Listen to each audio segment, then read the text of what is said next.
예, 고용징대 세공제. 자, 오늘은 6번째 사례를 한번 해보겠습니다. 자, 이번 사례는요, 전체적으로 고용이 유지, 증가되는 사례입니다. 그런데 21년도에 추징이 발생하고 22년도에 또 추징이 발생합니다. 요 두 케이스 모두 청년이 감소해서 그렇습니다. 자, 이 경우를 한번 보겠습니다.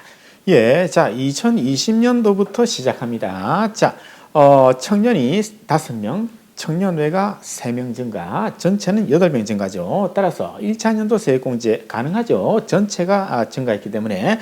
자, 5 곱하기 1100, 3 곱하기 700, 7600입니다. 자, 그래서 다음 페이지 가시면요. 자, 20년도에, 자, 1차년도 세액공제죠. 7600만 원을 공제를 받고 이제 21년도로 넘어갑니다. 자, 21년도는요, 전체 숫자는 똑같아요. 전체는 변동이 없습니다. 그런데 자, 청년이 1명 감소, 청년외가 1명 증가. 그래서 결국에는 이제 변동이 없습니다. 자, 이런 경우에 1차년도 세액공제는 당연히 안 되죠. 자, 전체가 반드시 증가할 것. 이게 1차년도 세액공제 요건이죠. 그래서 1차년도 세액공제 NO. 자, 그럼 2차년도 세액공제를 보겠습니다. 전체가 고용이 유지만 되어라. 그렇죠. 2차년도 세액공제 전체 고용이 유지만 되어라. 그렇죠. 그렇죠. 똑같이 변동이 없죠. 자, 그럼 2차년도 세액공제를 받을 수 있겠죠. 자, 그런데 그 다음에 확인할 거는 구성 내역을 보자. 청년이 1명 감소잖아요. 그렇죠. 그래서 원래 우리 법에서는요, 청년이 1명 감소하면은 요 청년분에 대해서는 2차년도 세액공제를 안 해준다라고 되어 있죠. 그런데 기획재정부에서 해석이 바뀌었죠. 23년도 3월 6일이죠. 그때 바뀌어가지고 청년분에 대한 추가세액공제 해줄게. 다만 이때 늘어난 5명분에 대해서 한 번 더 해주는데 700만 원짜리로 해줄게. 1100이 아니고 700만 원짜리로 해줄게. 이렇게 바뀌었잖아요. 그래서 5 곱하기 700, 3500입니다. 청년외는요, 그대로 가면 됩니다. 3 곱하기 700. 왜? 전체 고용이 유지가 되었기 때문에 청년외는 그대로 받으면 되고요. 청년 감소분, 이건요, 1명당 700. 이렇게 계산합니다. 자, 그럼 5600이죠. 자, 그 다음요. 그래서 5600이 일단 2차년도 세액공제 나오고요. 그 다음에 이제 추징 문제가 발생하죠. 왜? 청년이 줄었잖아요. 청년이 1명 줄었잖아요, 지금. 그죠? 그래서 청년이 줄어들면은 이거는요, 기획재정부 유권해석 변경하고는 아무 관계 없습니다. 법대로 추징을 하면 됩니다. 계산 방식은요, 아주 심플합니다. 자, 청년이 몇 명 줄었니? 곱하기 1100만 원 마이너스 700만 원. 이렇게 계산하면 되거든요. 그럼 이제 청년이 1명 줄었잖아요. 그러니까 1 곱하기 1100 마이너스 700, 400만 원입니다. 예, 400만 원을 추징을 이제 하면 되는 거죠. 자, 그러면 전체 표를 갈까요? 이제 21년도에 자, 1차년도 세액공제는 안 되죠? 예, 전체가 증가하지 않았다.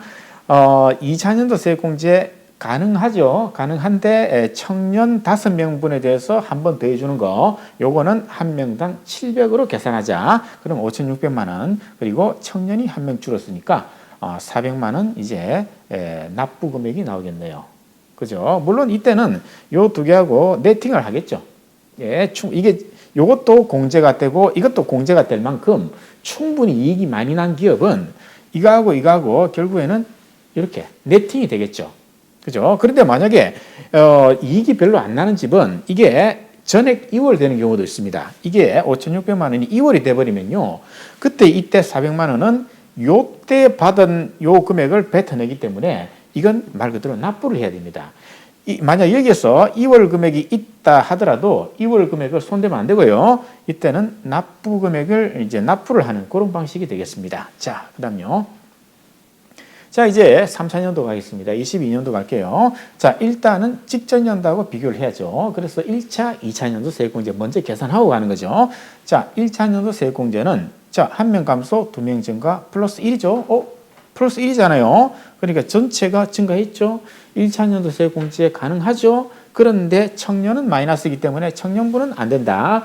그럼 청년 외 것만 가능한데 2명이 증가했지만은, 자, 우리 법에서는 전체 증가한 숫자를 한도로 하라. 자, 그래서 2가 아니고 1입니다. 1 곱하기 700. 700만 원 1차년도 세액공제. 자, 2차년도 세액공제는요, 당연히 요건이 전체 고용이 유지만 해라. 그러면 더 해줄게. 오히려 증가했으니까 2차년도 세액공제 가능하죠. 그런데 21년도에 말이죠. 고용이 변동이 없기 때문에 1차년도 세액공제 자체가 없었습니다. 따라서 그게 넘어올 게 없죠. 그래서 2차년도 세액공제, 자 2차년도 세액공제는 no, 안 된다는 거죠. 예, 원래 여기서 만약 1차년도 세액공제가 받았다, 100만 원 정도 받았다, 그러면 한 번 더 받으면 되는데 그게 안 된다, 그죠? 자, 그다음요. 3차년도 세액공제 갈게요. 3차년도 세액공제 22년도하고 20년도를 비교해가지고 전체 고용이 유지가 되면은 요때 받았던 1차년도 세액공제를 한 번 더 받는다. 이게 3차년도 세액공제죠. 자, 증가, 오히려 플러스 1이네요. 그러면 당연히 한 번 더 받을 수 있는 거죠. 더 받을 수 있어요. 그런데 청년을 보십시오. 8, 6이니까 이것도 마이너스 2 아닙니까? 그럼 이것도 아까 기획재정부 유권 해석 그대로 적용하면은 청년부는 이제 원래는 안 해줬지만은 이때는 5명 곱하기 그렇죠 700만 원짜리를 해줄게. 그래서 5 곱하기 700이 적용이 됐습니다. 합치면 5,600. 자, 그다음요. 이제 추징 문제가 발생하겠죠. 추징. 자, 추징은요. 마찬가지로 지금 20, 21을 비교하면요. 청년이 2명 감소했잖아요. 따라서 근데 전체는 감소하지 않았죠. 이건 이제 추징 2라고 제가 번호를 붙인 겁니다. 자, 이때는 뭐 심플합니다. 법에서는요. 이렇게 규정을 하고 있는데요. 보시면요. 일단은 요거는요. 청년이 몇 명 줄었니? 2020년도하고 비교해서 2명 줄었죠. 그죠? 그러니까 2명. 요거는 1100 마이너스 700 똑같고요. 요겁니다. 요거. 자, 직전 2년 동안에 몇 번 공제받았니? 자, 이걸 이제 곱한다 그랬죠. 자, 그래서 1차년도, 3차년도 비교해서 이제 청년분에 대해서 추징할 때는 요거 조심한다 그랬죠. 예, 몇 번 추가 공제를 받았니? 예, 다시 말해서 1차년도 세액공제 받았니? 2차년도 세액공제 받았니? 2번 다 받았으면 곱하기 2를 한다. 그것만 조심하면 되겠습니다. 자, 그 다음에요. 그래서 이제 전체 표를 보면요. 20년도에 7,600을 받았는데 청년이 5,500 받았죠. 그리고 21년도에 한 번 더 받았죠. 근데 요거는 이제 청년 5명 곱하기 700짜리죠. 그래서 3,500 받았죠. 그래서 22년도, 20년도를 비교하니까 2명이 줄었죠. 청년이 2명 곱하기 1,100만 원 마이너스 700 곱하기 한 번, 2번 받았잖아요. 그래서 곱하기 2 이렇게 추징 금액을 계산하면 되겠네요. 자, 그다음요. 그렇죠. 한 번, 그다음에 두 번 받았죠. 그래서 곱하기 2. 자, 그러면 이제 자 청년에 대해서 2명 곱하기 1,100 마이너스 700 곱하기 2번 그렇게 하고 거기다가 반드시 중간년도 21년도에 추징한 게 있으면은 그걸 빼라 그랬죠. 이거는 이제 이중으로 추징하는 걸 방지하기 위해서 하는 거죠. 그래서 400을 빼면은 1,200만 원 나오죠. 1,200만 원. 이게 논리로 보면은 이렇게 하는 게 맞죠. 예, 왜냐? 20년도, 21년도도 2번 받았잖아요. 그래서 거기에 대해서 이제 추징을 하겠다. 논리로 보면은 이게 맞습니다. 자, 그러면은 자, 그런데 여기서 이제 쟁점이 발생합니다. 조금 의견의 차이가 있는 거는요. 자, 21년도에는요, 분명히 한 번 더 받았어요. 요거에 대해서 한 번 더 받았는데 5 곱하기 700으로 받았습니다. 700만 원짜리로 받았거든요. 따라서 우리 법에서는요. 아까 보셨다시피 1,100만 원 마이너스 700 이렇게 계산하도록 되어 있잖아요. 청년 1명 감소 인원당. 따라서 그 법의 대전제 조건은 1명당 1,100만 원 공제를 받았을 때 추징하는 방법이거든요. 그런데 이때는 1명당 700만 원짜리로 받았기 때문에 법을 엄격하게 해석을 하면요. 추징할 수 없다라고 이렇게 해석할 수가 있습니다. 그렇죠. 그래서 2명 곱하기 한 번을 계산을 해야 된다. 이런 또 주장이 나올 수 있거든요. 자, 그 다음요. 그래서 결론적으로는 한 번 받았고 그 다음에는 받기는 받았는데 요 2번 받은 거는 1,100만 원짜리가 아니다.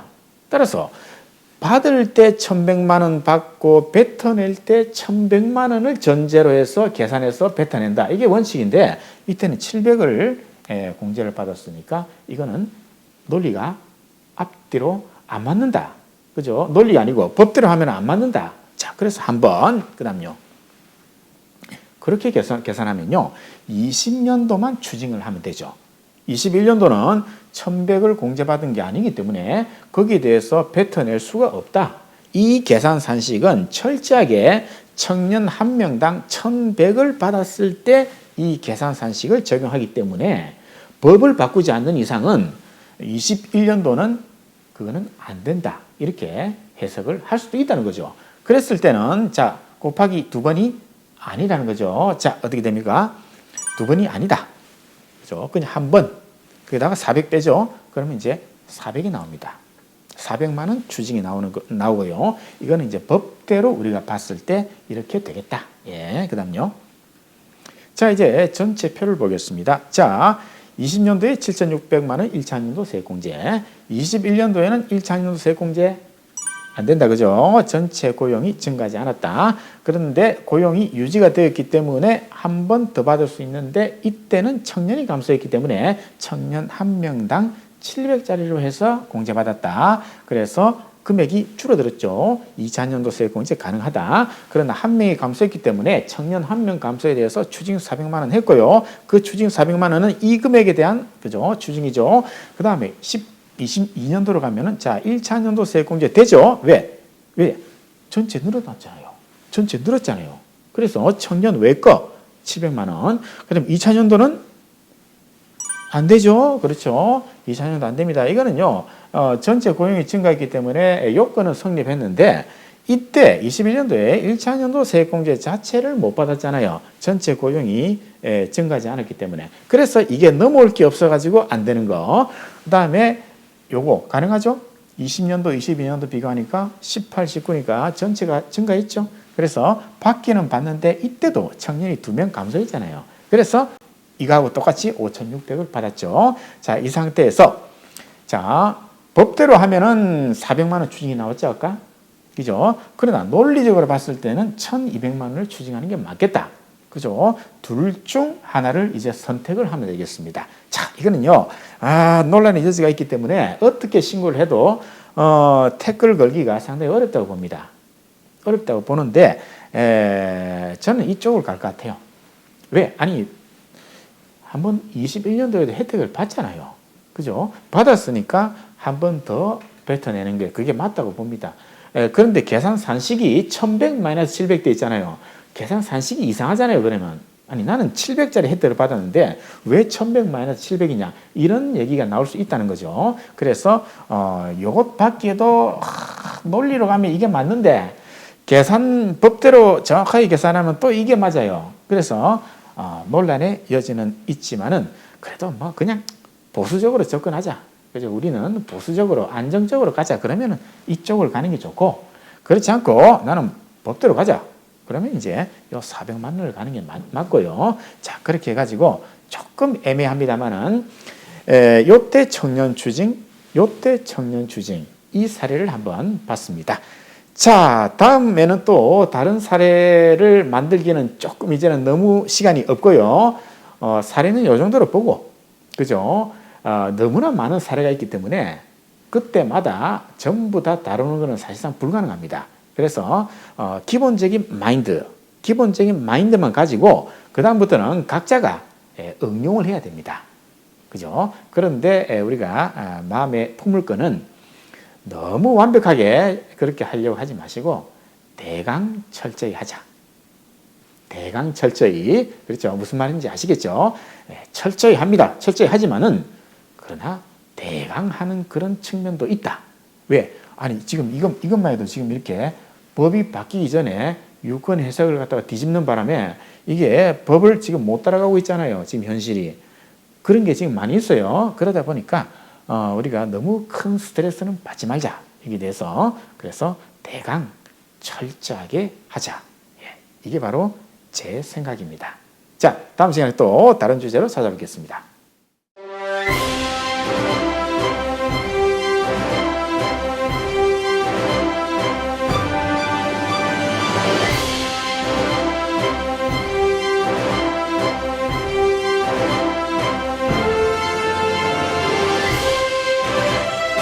어려운 건 쉽게, 쉬운 건 더 쉽게. Easy to understand. Easy to understand.